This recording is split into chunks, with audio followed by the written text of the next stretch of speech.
All right, thanks for joining us, everybody. This is Richmond's Morning News. My name is Rich Herrera. Thank you for being a part of our morning. So we've been talking about this all morning long. What can I buy with $5 million?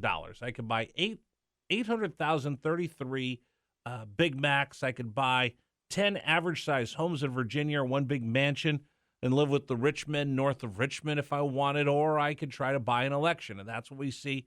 This dark money campaign just shocked me that there is a 501c4, which doesn't have to report where their money comes from, and they're buying TV ads, and they're organized to try to get this redistricting plan through in a special election that comes up on April 21st. Let's see what our former governor and senator from this great Commonwealth has to say. George Allen joins us here for an exclusive interview here on News Radio WRVA. Good morning, sir.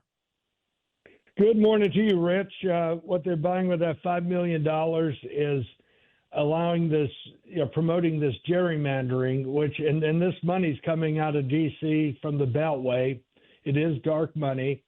And if you look at the maps, these gerrymandered, rigged maps, what they're doing is giving 5 members of Congress to Fairfax and Arlington and Alexandria, Northern Virginia, and they're disenfranchising people in your listening area. We talked about it last week, and in Goochland and then the Shenandoah Valley is put in with it, and so there's many people in suburban areas, in rural areas, who are in effect having their voices squelched and submerged by the overwhelming votes that in these districts that will be coming out of Northern Virginia. So you could figure the D.C. crowd or the Beltway crowd would think this is just great. We three members of Congress isn't enough. We need to have 5 out of that area. That's just so wrong. It's just so contrary to the concept of representative democracy, where there's a reason why our Constitution and the Constitution of many states want communities of similar interest together, rather than having the densely populated areas overrule those, and farmers and small towns and folks that live in different areas that aren't the same and want to have representation and their voices heard. And this is just squelching it. And it's by the way, Rich, on this whole gerrymandering issue that's arisen, this is mid-decade gerrymandering. This is abnormal. You and I, before all of this started kicking into full gear, before the session of the General Assembly, I said that what they did in Texas was wrong. What California did was wrong. What North Carolina did was wrong. But I said this, and you actually agreed with me on this, that Virginians should stand up for principles like those in Indiana. The Republicans in Indiana refused to follow President Trump, asking them to gerrymander Indiana districts. South Carolina also said no to this egregious gerrymandering of their states in the mid-decade. This is unusual, and thanks to really Virginia having higher standards and passing just a few years ago by a vote of 2/3, 66% of the voters said we don't want politicians drawing up these maps, picking the voters in these far-flung districts. We want a bipartisan independent commission to draw up the districts. And Virginia was rated. There's actually a grading of the way states redistrict, and Virginia got an A grade from this Princeton group that does it. And so we have much better standards of fairness than what you're seeing in some of these other states. And I think we ought to stand above this sort of political election rigging schemes. And I think that representatives should be elected based on the popularity or the merits of their ideas, not by politicians creating these far-flung districts, effectively disenfranchising voters in suburban and rural communities. We have a couple minutes, but there's 2 big questions I need to ask you, sir. The whole gerrymandering thing sometimes makes people's eyes glaze over. So let's get out of the inside politics and just, for our listeners that are sitting there, they're driving their kids to school, they just dropped them off, they're hearing this, they're like, I don't get any of this. Tell me whether you think I'm onto something here. I'm boiling it down to this. I pay my taxes. I pay my taxes and I send someone to represent me in Washington, D.C. I show up every day at work. They take my tax money. I give it to the government, and I trust my representatives to look after my money. With this redistricting, gerrymandering, basically it boils down to I'll pay my taxes, but it doesn't matter who I vote for because someone outside the Commonwealth of Virginia decided that they were going to draw up maps that effectively fix the election, rig the election. So I'm paying taxes, but no one's representing me because these elections were fixed before I showed up at the ballot box. That's why this is an abomination of the concept of representative democracy. You're exactly right. And actually, I've joined a group that we just started. It's called NoGerrymanderingVirginia.org. It's a bipartisan group. One of the leaders of it, Brian Cannon, who I think you've undoubtedly met or heard of, he and I have worked together to get this constitutional amendment through the legislature when the Republicans were in the majority, and then had to get the Democrats to vote for it, and the voters voted for it. And so we have a bipartisan group called NoGerrymanderingVirginia.org. And these, what you just said, Rich, these voices need to be heard.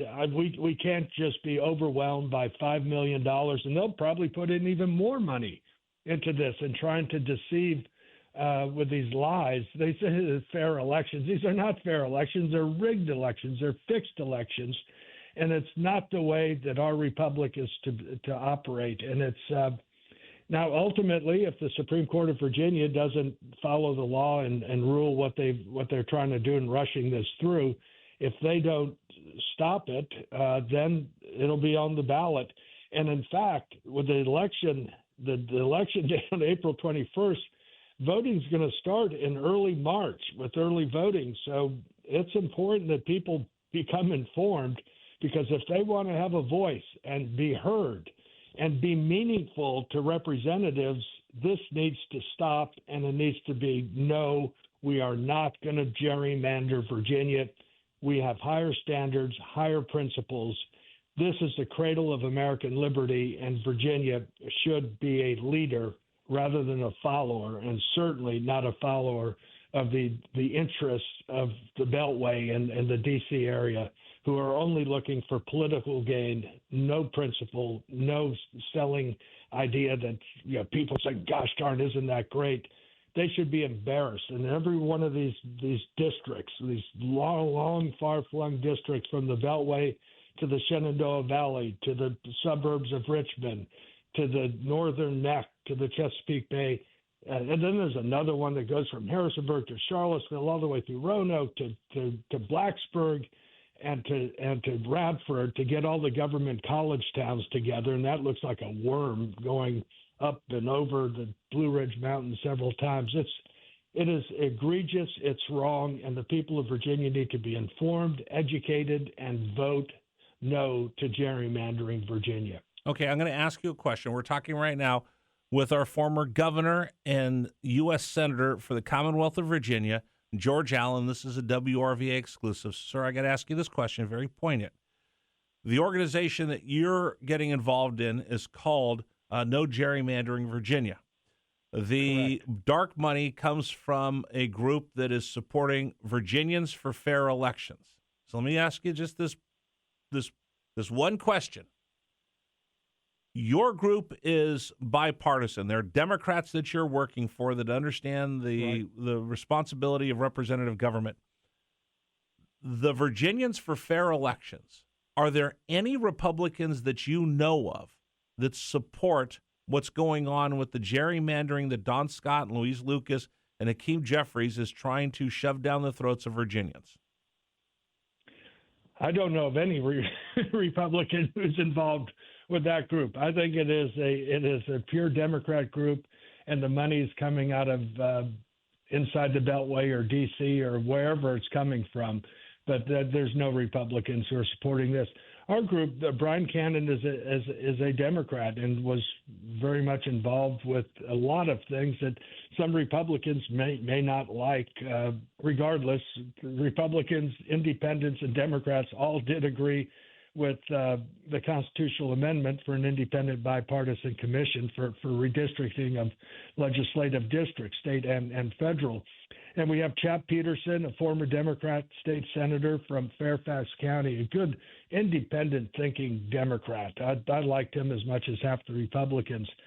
So he's involved with it. And so we have people who are involved with us who are Democrats, who are Republicans, and some who are really, let's say, free agents or independents who just really think that this ought to be done based on the principle of representative democracy, that you have districts that are compact, contiguous with communities that have similar interests, and that we shouldn't have politicians picking their voters.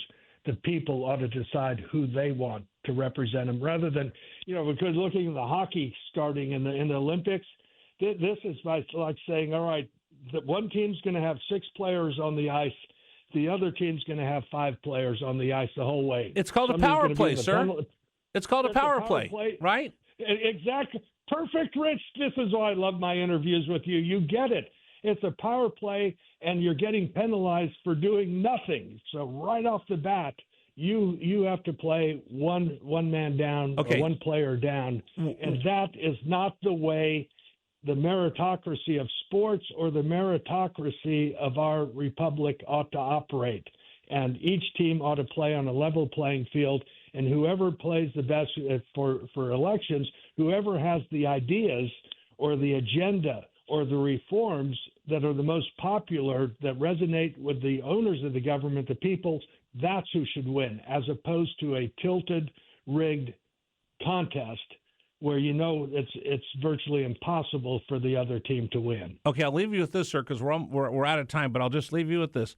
The money that came in, the $5 million, comes from House Majority Forward, which is a 501c4. It's a part of the House Majority PAC, which Nancy Pelosi controls, although this is a 501c4, folks, so its purpose is to promote, quote-unquote, social welfare. They don't have to tell us where their money came from. They don't have to tell us who donated that money. They just get to spend it here in our Commonwealth. That's where the dark money is coming from. A arm of the House Majority PAC controlled by Nancy Pelosi. Although they're a 501c4, they don't have to tell us who donated that $5 million that's now buying a heavy, rarely used February political ad campaign here in Virginia. So, again, sir, you're right. It's a power play. I'm way over time, sir. Thank you so much. I appreciate it, and I'll catch up with you next week. Okay. Take care, Rich, and thank you for informing and educating the voters so that they stand up for what's right here in the Commonwealth of Virginia. You're a great patriot. Thank you so much. And by the way, happy Valentine's Day to your wife as well. Yeah, thank you. I'm undergoing knee surgery, knee replacement surgery Monday. So I'll be hopefully lucid by next Friday for our segment. All right, perfect. We'll check in with you then. We'll continue. It's News Radio WRVA.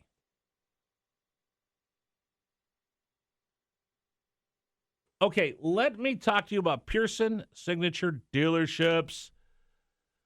You know what? They're the only ones that really stand behind their vehicles. They're more so than anybody else in town. Why? Because they're willing to put their money where their mouth is. They're actually willing to make sure that you have a peace of mind, because they'll double the engine and transmission warranty on every vehicle, on their new vehicles. Let me say this again. New vehicles, they double up that engine and transmission warranty. So, let's say you're looking at a Genesis. Those are beautiful cars. Oh, I like a couple of those. I've been looking at them for a while. I can go find it everywhere. I can go to the Beltway. I can go to Maryland. I can go wherever to find one. But I can only find one place that's going to double the engine and transmission warranty on that new vehicle. Same for Hyundais. Same for Chryslers, Jeeps, Dodge, Mazdas, or even Hondas. The Pearson promise is special. Find out more. Go online to buypearson.com. That's buypearson.com.